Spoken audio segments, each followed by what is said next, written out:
target dihilangkan atau dibuat negatif maksudnya. Kemudian saluran konduksi, saluran arus berhenti mengalir. Kemudian aplikasi IGBT, yang pertama elektronika daya, yaitu ada 3.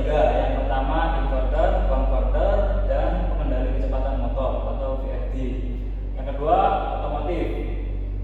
Yang pertama poin 1 ada kendaraan listrik EF, yang kedua hybrid faceless.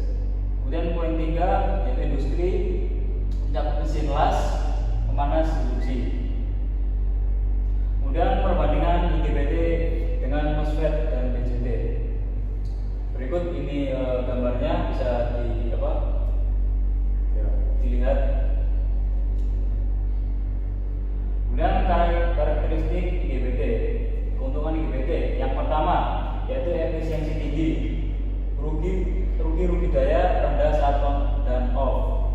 Kemudian yang kedua kecepatan pensaklaran cepat atau cocok untuk aplikasi frekuensi tinggi.